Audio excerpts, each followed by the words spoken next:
Hey, I'm Medicine Mary and welcome back to my channel. If this is your first time here, please don't hesitate to click that subscribe button down below. And without further ado, let's get into the vlog. So this is going to be a ACOTAR trilogy plus the novella reread vlog. Literally in the middle of editing the footage right now. It's an hour and 40 like raw footage. I'm not looking forward to it, but I realized I never filmed an intro to it. So I'm here now. This is my intro. This will be a spoiler vlog, just FYI. It's my experience reading the series from back, I think in like October or something when we started ACOTAR along, and it's all in anticipation for ᴘᴏᴏᴅᴅ, which comes out this coming Tuesday. If you're not aware, we have our live show for ACOTAR Frost and Starlight tomorrow night, Saturday night, on Katie's channel, Katie from Katie's Book Nook. She is my co-host for this. And we will also be having two guest hosts, which is Zoe from Zoe's All Booked and Steph from Shut Up and Read. So do check it out if you want to. We will be having like some theories for how we think the next book is going to go. And yeah, without further ado, let's go back in time. Okay, bye. Hey, so I wanted to do my first update. Hi baby, coming to say hi to mama? Oh my god, everyone's coming to say hi. God, the second I turn on the camera, it's like everyone wants to be seen. You wanna come here too? He's a little bit afraid of the cat. Not that she does anything, she just plays with him and he doesn't like that, so here's my family. I got the paperback copy to annotate. It's my first time annotating it. I'm very excited. I'm currently on chapter 7, so I'm 60 pages in. And so I've only just gotten to the part now where Feyre has been taken to the spring court, and I had forgotten like how, kind of not just how awful her sisters were at the beginning, but how flat that they were. Like you learn so much about ɪḻᴏᴏ and Nesta in the next two books, and it's just so crazy to me how much they develop. And it's interesting because you already can see Feyre for who she is and how she kind of develops throughout the rest of the series, because she is someone who cares so much about the people around her and doesn't know how to take the time for herself, and how that can be very detrimental to her as a person. And it kind of just goes to show, you know, with all the decisions she ends up making, how she's a very self-sacrificing person, and her having to learn to build up her own confidence in herself and to look after herself instead, all that kind of stuff. So, you know, like I said, not much has happened, so keep you guys updated. Goodbye. Sun's like right behind me, so this is not gonna look good, but I just wanted to say it's day 2 of me reading, and I have my reading buddy right here with me. Yes. So yeah, let's get started. No matter how many times I read the scene where Tamlin comes in with the Summit Court Fae who had their wings ripped off, that scene is one that it gets me every single time. The violation and the hurt that this poor Fae is going through, and the way that Feyre is a part of it for the first time and kind of feeling this compassion for one of the Fae, is just, this gets me every time. Okay, so I'm currently in chapter 32, super far through, as you guys can see. Currently, I am at the bit where Feyre has just gone back to the spring court after deciding that she wants to go back after Tamlin to see what she can do to help, because she just heard about ɪḻᴏᴏ and her family being slaughtered, and she's like, it's because of me. And it's like, yeah, it was because of you, but like also that was smart of you to do. So it's interesting rereading this time around, because I'm a lot more open to kind of seeing how everything is working and understanding, rather than just knowing like, oh my god, like I know Tamlin is an endgame, like he's obviously gonna suck. Like I went into it so biased the first time I read it, and so it's interesting this time around to kind of give him more of a chance. I had forgotten a lot of the nice things that he does do for Feyre, and there are a lot of inklings throughout this book that do show his possessive tendencies. There are a lot of times where he says, oh, I wish I could just keep you in the mansion, like I wish I could just keep you and keep you safe. Like he constantly reiterates that. But I had actually forgotten that he did try and help her kind of learn to read. It wasn't very like it wasn't a great way, but he did offer. Because I haven't got under the mountain yet, just from the 2 scenes that we've gotten with Rhys, it's interesting to see how his character was first introduced and how people who go into the series not knowing anything that's going on, he does seem like the bad guy, which, you know, is what my dad thought when he first read this book. He was like, he's not a good guy. Do you guys see this child of mine? She's like,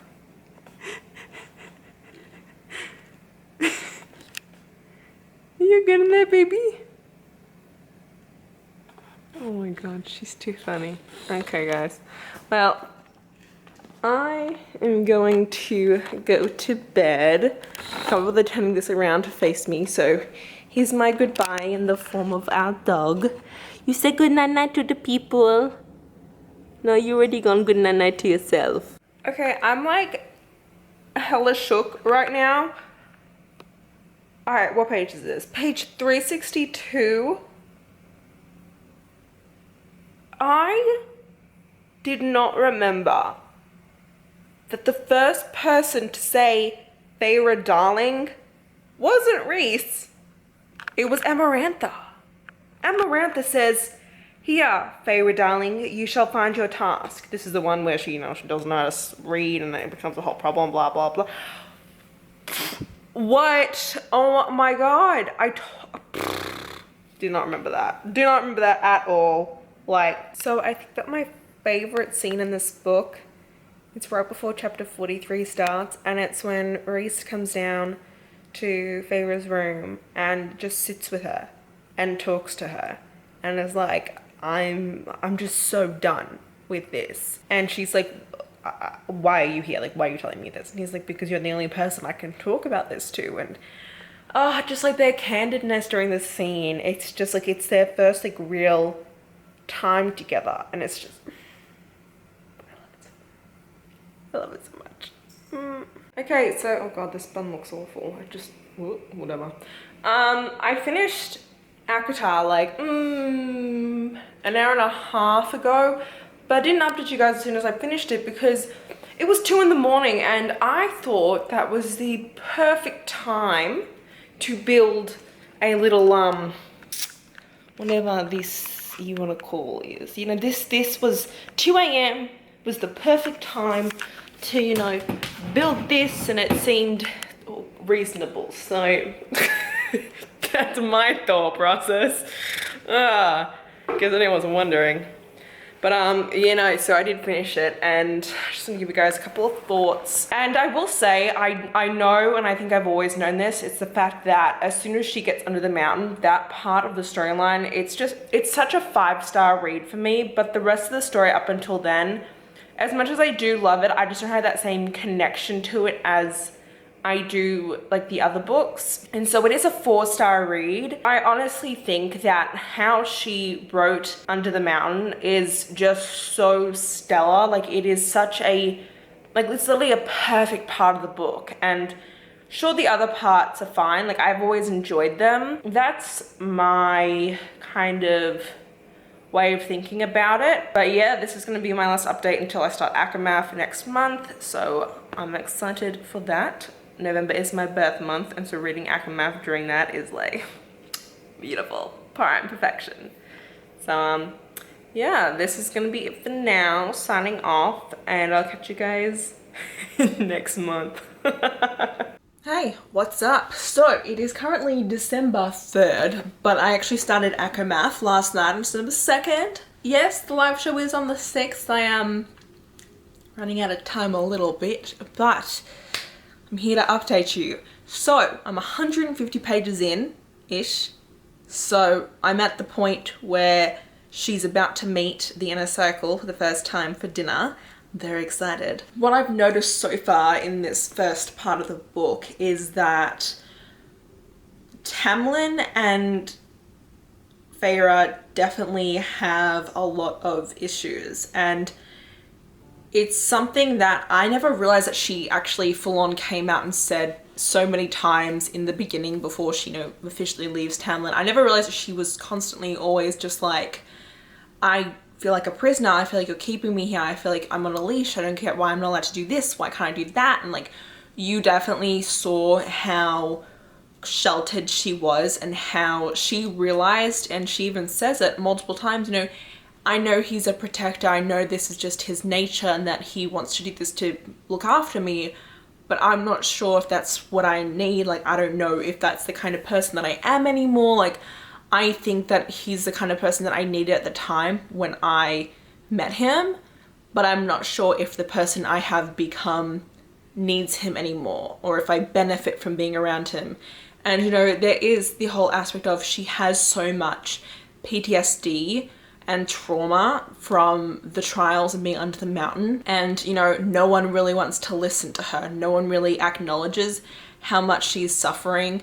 Like, one of the first things that Rhys says when he brings her, you know, to the night court is, you've lost weight. Like, you are tiny. Like, do you not eat? And she doesn't even realize it. One thing I will say is that Ianthe, I never know how to say her name. She's the one character whose name I'm just like, oh.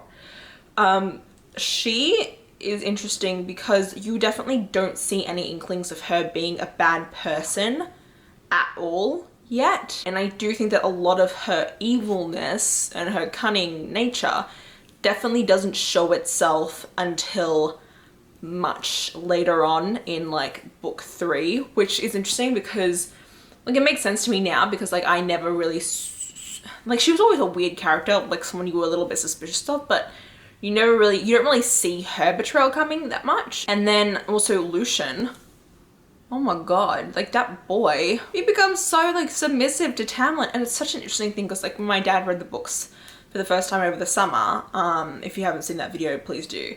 He mentions that, you know, the power dynamic that is so awful between Feyre and Tamlin is also present in the power dynamic friendship between Lucien and Tamlin. You know, he's seen as less than him, even though he really shouldn't be, because technically he is also the son of a High Lord. And it's very interesting to see how Lucien is taking such a back seat, and how he knows that what Tamlin is doing is wrong, but he doesn't feel like he can stand up to it. So that's interesting. I will admit, the second we got to meet more, I was just like all smiles. And then when we first are introduced to Cass and Az and Amren, I'm just like, I got so excited. I'm so excited for her to like finally meet them, because that's what's about to happen. And I love them so much. Like the inner circle, just they make my heart like soar. I was actually quite surprised at how the book started off with such a physically intimate and detailed scene between Feyre and Tamlin, and I did not remember it being like that. I did not remember it being like that kind of like steam level from the very beginning. But I think that it makes sense, because it goes to show that all that they really had left of their relationship was the physical aspect of it. So that was interesting. And yeah, I'll keep you guys updated as I keep reading. So goodbye. Bye. Good evening. This is what you're currently getting, because I'm tired and I can't be bothered doing anything more than this. So this is what you guys get. I have 220 pages left to read, which is not a lot. Like, that's definitely doable. I just definitely have to make sure that tomorrow morning when I wake up, like, I get right into reading. There were some things that I forgot going into this. I forgot about Azriel's hand being burnt/scarred. Totally forgot about that. I forgot about because I literally just read this, the amazing speech that Mor gives to the queens when you first meet the mortal queens. That speech is so amazing. And it really does suck, I think, that we don't really get to see more of Mor's powers, of her being the Morrigan. And I do hope that we eventually do get a book that is her POV, because she's just a character that has so much potential. And, you know, Sarah J. Maas teases at it a lot throughout the series, but she's someone who I feel like would just benefit so much from that. The flirtations between Feyre and Rhys are just consistent throughout it, but it's always, you know, on her terms. And that's definitely something that I have picked up on in this reread is, you know, he does flirt with her a little bit here and there, but he never pushes, and he only really flirts back when she is initiating it, when she's pushing it. And I think that just goes to show, like, how much he does really respect her boundaries and what she cares about. Like, you know, the first time they head to the prison and she freaks out and she's like, taking me home. Like, he just takes it back. Like, he doesn't... I don't know. I did underline... because the Book of Breathings, first off, which does come up in Crescent City, they also mention the Holy Tongue and, like, what they call it. So that's definitely something that I want to keep an eye out for with the rest of Sarah J. Maas's series, because she does tend to throw in little Easter eggs. So that would be really interesting to see how that all works out. So it's actually been a couple days because I've been preoccupied with one thing, and that is purchasing the PlayStation 5. If you're not aware, it's currently sold out everywhere. However, there are specific drops that go on at specific times during specific days. However, they're not actually telling you when these drops are going on, they just happen randomly. So I actually didn't even sleep last night. I was up for an entire 24 hours. I've been trying for the last couple of days to get my hands on it, being part of multiple drops and all that kind of stuff, and I finally did secure one, so it was successful, but it did take a toll on my entire being, so... Yeah, you care about me too much. Aww. Yeah, man. Yeah, man. I got that on record. So next year you've got a lot to make up for, boo, yeah? That's a PS5. It's not. Oh, what? How did you get your hands on it? Why would you get me both? Oh, That's so much. Oh my god. You surprised? I am incredibly surprised. Dude, you have no idea what we went through to get that. No, what she went through. Can you please take your sister? I went to 7 Walmarts. Hey, Yes, I've yes. never been to a Walmart in my Let's life. hear the story. Let's hear the story between Madison and Dan. It's... what day is it? It's Wednesday. It's Wednesday. I finished ACO Math yesterday. So that was like 2-3 days after the live show, which was like, oops, not my plan, but it happened. I'm currently 283 pages into ACOTAR, which is going wonderful. Like I said, first time rereading it. Started it last night. I mean, I was up until 6 in the morning, so that's how I got through a majority of this. I really did love the beginning where we got to see her back in the spring court and all her conniving. I had forgotten a lot of that, and it was just really fun to see the way that she was, how she had just become such a different person when she had returned this time around from the last time she was in the spring court. I had actually forgotten about the blood bane, like that the prince and princess put in her food. I had totally forgotten about that. I could not remember why she like ended up having to run and why there was like such a struggle with it, and I also could not remember why she was like having all these issues like with her headaches. I was like, there's something here, and I could not for the life of me remember it. And when it came to light, I was like, oh my god, what a mess. And it's actually a really smart way to do it.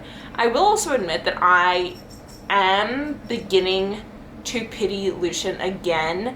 I feel like I go through a lot of phases with him where I'm like, oh, he kind of effed up, and then there are other times where I'm like, oh, but you know, it kind of makes sense. And he's definitely a character that is very much rooted in the grey area. You really don't know what to think of him, and he definitely does shift from time to time. I also want to bring up a question for anyone who's read this series, just because, like, once again, this is my first time rereading this book, so maybe this does come up later on in the book. When she goes to see the bone carver again, he mentions how, you know, his sister the Weaver and his brother, like there's the two of them, and how they had been tricked by a Fey warrior. And then he goes, her bloodline is long gone now, though a trace of it still runs through some human line. No one remembers her name, but I do. She would have been my salvation had I not made my choice long before she had walked this earth.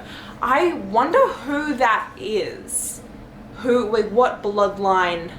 Like, I wonder if that's ever going to be something that we find out, because there's, like, I feel that's just, it's not something that you just throw in, like, randomly into a book without having an inkling or some idea of like an end game for that. Also, I got really excited when they went to the library and I was like, oh, I know there's a monster down there. And I'm so excited because I love that monster. I love all the monsters in this. And I forgot that it was Feyre who was like, let's let all the monsters loose. Let's use them against Hybern. And I'm like, I love it. The monsters of this world are so, very excited. I'm having a blast and a half with this, like really. Like I'm a third of the way through. So this is going very well. Okay, I've been talking for way too long now. So I'm going to stop this and continue reading. But yeah, it's been a couple days because I literally have been camped out in this apartment, constantly online trying to buy a PS4. So this is what you get. Okay, bye. Okay, so the bit I just got to is where we finally find out that Jurian is actually on our side and that he's kind of been like a double agent with Hybern. And he is talking about Vasa, you know, the queen, the sixth queen, you know, the one who went missing, Suk, and then there's the Phoenix.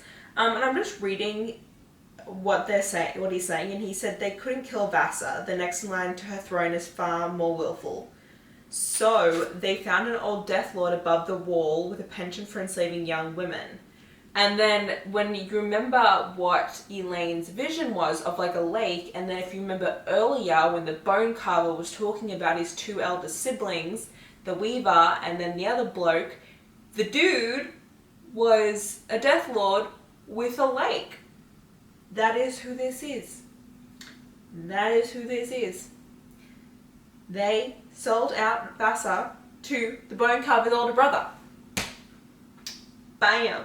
I don't think I realized it the first time around, or if it like gets revealed towards the end of this, but I just recognized that. So I feel pretty smart about that. Also want to mention that as soon as they landed in the Illyrian camp, you know, for the battle, when Lord whatever his name is, Lord Dickhead, because that's what he is, he's like, what is she? When he sees Nesta, and then they're like, is she a witch? And she's like, yes. And then they're like freaked out.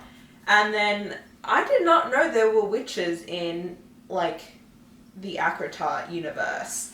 And so they say that witches amass power beyond their natural reserve. They use spells and arcane tools to harness more power to them than the cauldron allotted, to use it for whatever they desire, good or evil. Which does actually kind of match up to what Nesta is, because she did take more than what the cauldron wanted to give. So also there's like this one part between Feyre and Nesta where Feyre tells Nesta that she can't stand small spaces since, like, you know, being under the mountain, and then Nesta reveals that she can't take baths because of being thrown into the cauldron. And I was like, like I do love Nesta, and I think that she really does come into herself in this book, and you really do see all the trauma that she has gone through, and that there is a lot more to her than we realize. So yeah, that's all I want to update you guys on right now. I'm gonna keep reading.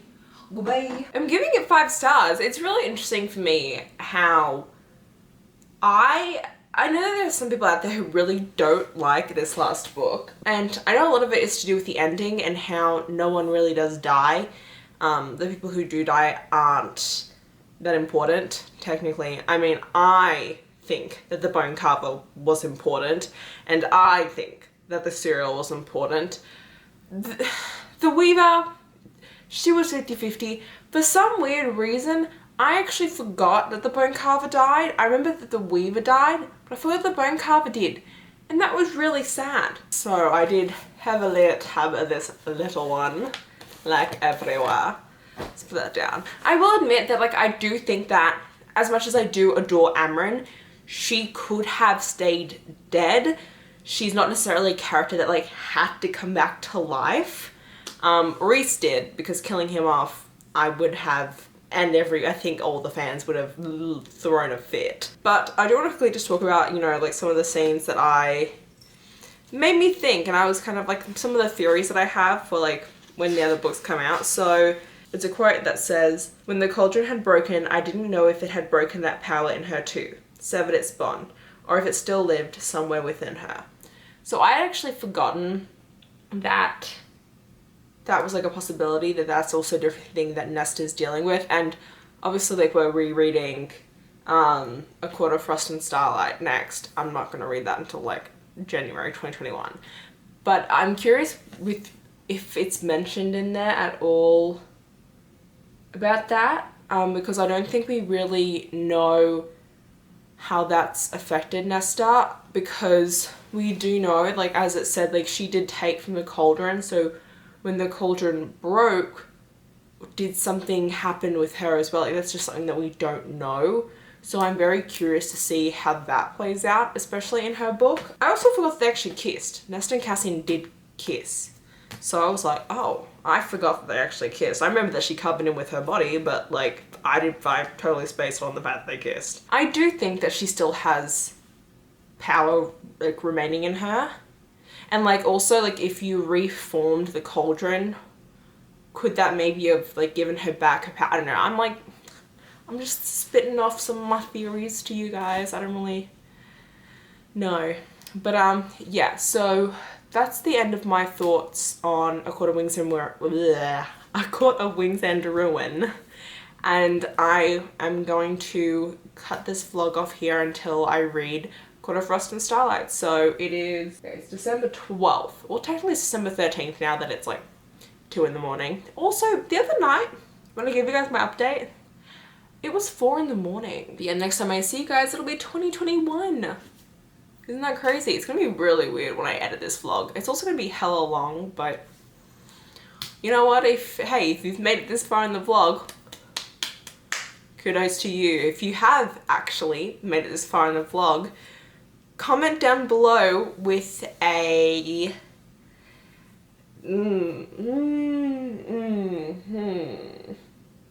oh, a star emoji. Yes, okay, that's what I'm gonna say.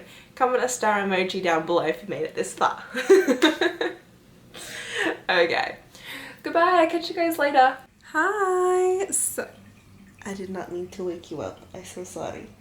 Hi, so it is it's February 9th. So the live show for A Court of Frost and Starlight is this Saturday, so I have Wednesday and Thursday to read this book, but I actually need to read it all tonight and tomorrow night because I need to have this vlog up by Friday. I just have my original edition of the book, so I'm not going to be highlighting it, but I will be using my tabs for it, so that is my plan. And yeah, I'll keep you all updated on what I think of the book. Goodbye.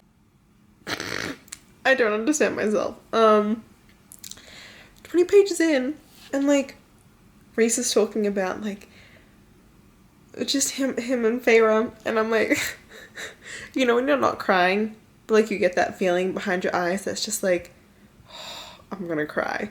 I just had that. Like, I don't know what this series does to me, but it's like, it's ridiculous. These first 2 chapters they're weirdly recappy, and I actually remember that now from the first time I read this, that for some weird reason, I don't know why she recapped so much in the first 2 chapters. It just seems so unnecessary for novella, in my opinion. Anyway, that's all I wanted to say. So I just got to my favorite scene, which is the one where they all start arriving for Solstice, and Cassian looks at Amren and goes, "You look like an angry snowball." It's one of my favorite scenes in the entire series is this one. Also, Sarah J. Maas just came out with a quote today about Cassian saying how he wants to kneel in front of Nesta, and I was like, yes. Okay, I'm gonna continue reading, but oh my god, okay, so I just snorted so loudly. When they're all exchanging gifts, I had forgotten that Elaine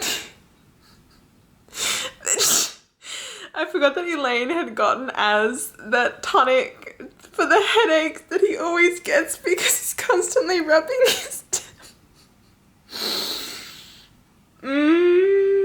This is too funny. You know, I think you have to appreciate these angles that I give you. It's just because I'm too lazy to grab my actual tripod because it's set up for when I do all my TikToks and I'm just like, don't feel like fixing it. So, ta-da! Yeah, okay. So, a couple of things. I just finished the book, duh. And like, I just want to have a quick chat about some of my thoughts for the next book. I'm not gonna give away any like predictions and stuff. I'm gonna save all my predictions for like the specific vlog, but I just think that, like, I get why some people don't like Nesta and I get why they feel like she's unredeemable, but I feel like you see in just the two chapters of her own POV in this book with her, I think that there's a select group of people who will instantly understand kind of what she's going through and how she's feeling, and there are a lot of things to do with the ways that she's dealing with her trauma and her grief and just everything, that they're very unhealthy ways that she is dealing with it. And I think the reason why I personally am so attached to her and the reason why I find her redeemable is because the things that she is doing are things that I did myself for many years. Because of that, she's just a character that I know how she feels and the reason why she's kind of acting the way that she does. And even though she did do some things in her youth and the way that she kind of left Feyre were wrong, I still think that people need to give her more of a chance. I forgot how much fun Elaine was in this book. It was really great just seeing how out of her shell she had become, even though she was still reserved for a lot of different things, especially the scenes with Lucien in it. I'm more interested, actually, I feel like we see a lot of inklings to do with Moore and her potential for her book. I'm very intrigued to see how that's going to go, and I want to quickly mention that actually here is, you know, at the very end we see her estate and this place that she's always lived and this kind of secret that she's always had, and that there are these creatures out there and that she's going to be exploring the world more and all these different things. I'm really intrigued to see exactly the way that Sarah J. Maas is going to go about putting each of these next couple of books together. But I think I'm gonna stick with my original rating for this, which was a 4 out of 5 stars. It's fun. I have no qualms with it. Those beginning 2 chapters they're just not good.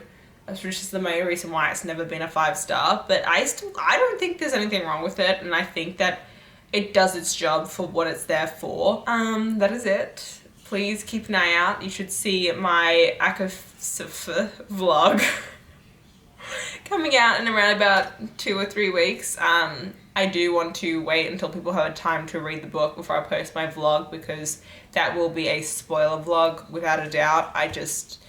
I'm not going to be able to do it otherwise. I couldn't do Crescent City spoiler free. There's no way I'll be able to do this spoiler free. So yeah, if you did enjoy this video, please hit the like button down below. If you want to see more of me, please subscribe to my channel. And until next time, thanks a bunch everyone. Bye!